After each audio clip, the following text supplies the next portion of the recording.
Bonjour, cette vidéo a pour but de vous montrer comment, à l'aide de la calculatrice et du menu graphique, déterminer des images et des antécédents pour la fonction considérée. Alors ici, on considère la fonction définie sur l'intervalle -1, 4, intervalle fermé, par donc son équation f de x égale x moins 3 facteur de 2x plus 4. Hein, sous-entendu x moins 3 fois 2x plus 4. Voilà. Donc nous allons déterminer dans un premier temps donc des images. Donc les images s'écrivent comme ceci. Donc c'est l'image de -1 par la fonction f qui va donner un nombre. Alors dans un premier temps, comme je vous l'ai montré sur la vidéo précédente, on va représenter la fonction définie par son équation ici. On va la représenter graphiquement. Donc on va dans le menu graphique. Voilà. J'ai déjà préalablement rentré ma fonction en y1, donc x-3 facteur de 2x plus 4. Je dessine. Bon là, vous voyez que je vois pas tout. Mes intervalles sont pas forcément bien définis. Donc je vous rappelle, ici l'intervalle c'est -1, 4. On va définir dans VWindows qui se trouve ici, VWindows Shift Windows. Je définis mon intervalle, c'est -1 pour la borne inférieure et donc 4 pour la borne supérieure. Entrée, entrée 2 fois et entrée 3 fois. Donc pour définir ma fonction. Alors on voit pas grand chose parce que je n'ai pas défini les ordonnées, les ordonnées. Donc je vous rappelle, le plus facile c'est d'aller dans Zoom et faire un zoom auto. Voilà ma fonction qui est définie sur mon intervalle -1. Ici vous voyez une graduation sur la gauche et ici donc 4 graduations sur la droite. Ici mes graduations en Y sont de 1 en 1 aussi. Alors, donc on a dit qu'on allait chercher donc l'image de -1. Donc l'image de -1, comment va-t-on la chercher? Alors, plusieurs façons de le faire. Je peux utiliser le mode trace. Donc trace ici au-dessus de F1, donc Shift F1. Et mon curseur va se placer sur la courbe, à n'importe quel endroit. Donc moi ce que je veux c'est que trouver l'image de -1, donc l'image de -1 c'est ce nombre-là, sur l'axe des abscisses. Hein. Donc normalement je vais chercher le point ici et je cherche son ordonnée. Donc ici j'ai dit que j'étais dans le menu trace, mon curseur s'est mis ici au point d'abscisse 1,5, mais c'est pas ça qui m'intéresse, c'est le point d'abscisse -1. Alors, je vais tout simplement taper directement opposé de 1. Vous voyez le masque de saisie qui nous permet de saisir l'abscisse du point -1 pour trouver l'image de -1. Je fais entrer. Mon curseur s'est placé sur la courbe au point d'abscisse -1 et dont l'ordonnée est -8. Donc l'image de -1 par la fonction f est -8.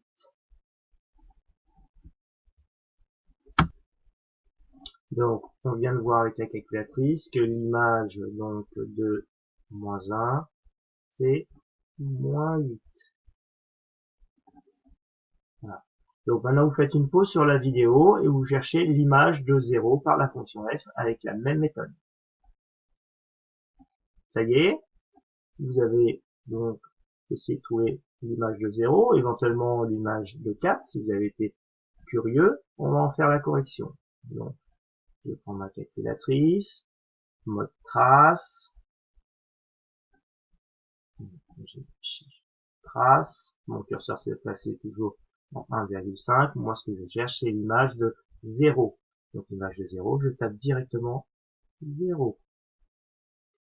Entrée. Le curseur s'est mis sur la courbe au point d'abscisse 0. Donc en fait, c'est un point qui appartient aussi à l'axe des ordonnées.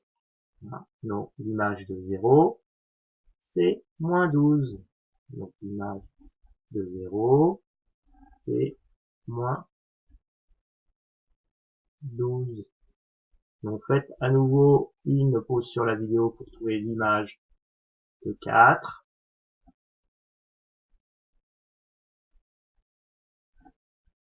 Alors l'image de 4, hein, c'est donc l'image de la borne de mon intervalle. Hein, donc l'image de 4, là, toujours avec le mode trace, je vais taper 4, entrée, et mon curseur s'est mis en haut à droite sur la courbe, et le point a pour abscisse 4 et son ordonnée 12. Donc l'image de 4, c'est 12.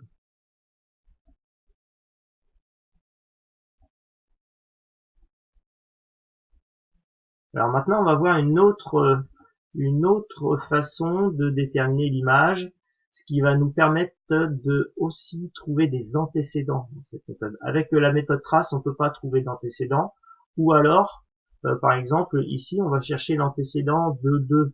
On peut essayer de se déplacer avec le mode trace, voilà, avec le curseur, se déplacer.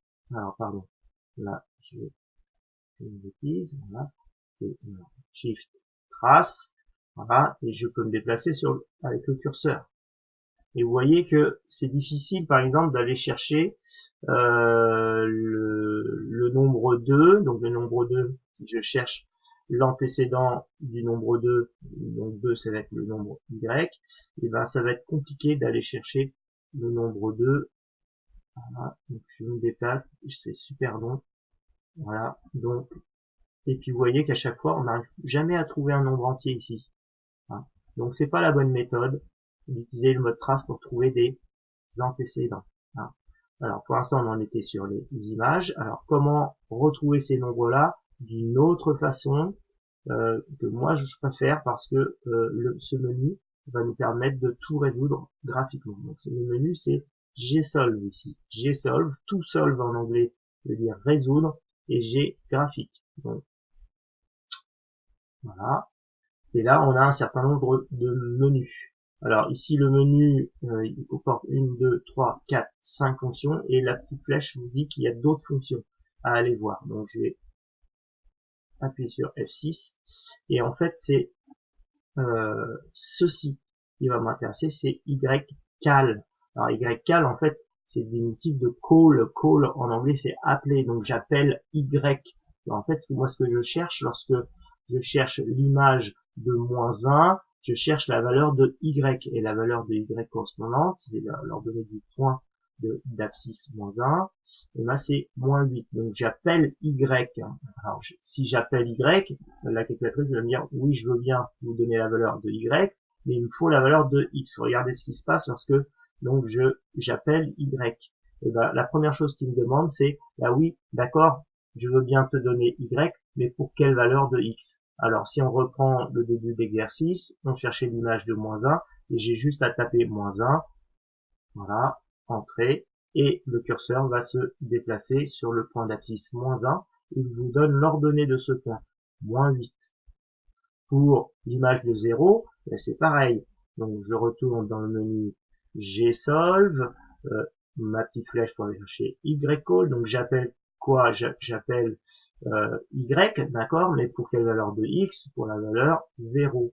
Donc 0, entrée, et on voit bien le curseur se placer sur la courbe, le point a pour abscisse 0, et pour ordonnée -12. Donc voilà une façon pour trouver les images, une autre façon pour trouver les images. Vous prendrez la méthode qui vous convient le mieux.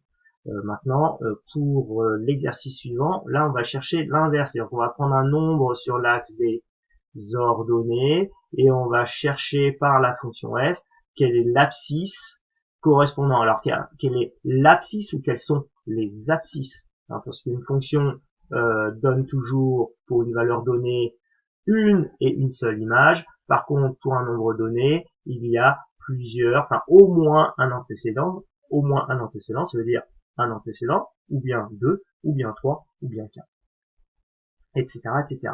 Donc ici, on va chercher l'antécédent de 2, c'est-à-dire là on a la valeur y et on va chercher la valeur de x. Donc si je cherche la valeur de x, je vais appeler x. Donc dans mon menu donc gsolve, je vais voir ma petite flèche et ici vous avez xcall, donc j'appelle x, et c'est ça que je cherche là maintenant. J'appelle x, donc c'est la touche F2, donc j'appelle x. Alors la calculatrice me dit je veux bien te donner la valeur de x, mais pour quelle valeur de y? Alors la valeur de y ici c'est 2 dans notre exercice. Donc 2, ben, j'ai juste à taper 2 et je fais entrer. Le curseur va se placer automatiquement sur le point dont l'ordonnée est 2 et il va vous donner l'antécédent. Alors ici l'antécédent est un nombre décimal, écrit sous la forme décimale. Donc la calculatrice nous donne toujours une valeur approchée, hein, avec 1, 2, 3, 4, 5, 6, 7, 8, 9 décimales, hein, c'est-à-dire il nous donne une valeur approchée à 10 puissance moins 9 près. D'accord? Donc là on va arrondir au dixième, donc on a environ 3,2. Donc environ 3,2, on va mettre environ, donc environ c'est ce symbole là, environ égale un double vague, environ égale à 3,2 lorsqu'on a arrondi à 10 puissance moins 1 près, donc au dixième près. Donc maintenant on va chercher l'antécédent de 0. Faites une pause sur la vidéo et essayez de trouver par vous-même avec cette même méthode. Ça y est, vous avez fait une pause sur la vidéo. Allez, on va en faire la correction. Alors, bug, voilà, tac, voilà. Donc j'appelle, alors là, je cherche l'image, enfin l'antécédent, pardon, de 0. Hein, donc je vais donc appeler x, parce que je cherche x, hein, donc j'appelle x, donc toujours dans le menu gsolve, ma petite flèche pour chercher le xcall F2, j'appelle x, mais pour quelle valeur de y? Eh ben c'est pour la valeur 0, entrée. Et là, votre point se met sur l'axe des abscisses, puisque ici, l'ordonnée est nulle, hein, donc l'ordonnée c'est 0, pardon, 0, hein. On appelle ça aussi chercher la racine. La racine de la fonction, c'est lorsque la courbe coupe l'axe des abscisses. Hein, donc ici, l'ordonnée c'est 0, et l'antécédent de 0, c'est la valeur 3. Voilà. Donc ici, notre 0 a pour antécédent 3. Faisons attention de voir si 0 n'aurait pas un autre antécédent. A priori, ici, la courbe, en tout cas sur cet intervalle-là, ne coupe pas l'axe des abscisses, donc il n'y a pas d'autres antécédents. Hein. Faites une pause sur la vidéo pour chercher les nombres suivants. Voilà. Alors, l'antécédent de 4 et l'antécédent de moins 1. Donc là, je vous ai donné la correction de deux recherches d'antécédents 4 et moins 1. Donc vous pouvez essayer de pas, vous retenez pas ces valeurs-là et vous essayez de le faire vous-même. Voilà la correction. Donc j'espère que cette vidéo vous a plu et que vous allez pouvoir donc vous exercer avec votre calculatrice. Il faut savoir jongler avec ce menu graphique et la recherche d'images et d'antécédents. C'est très important. Allez, ciao ciao!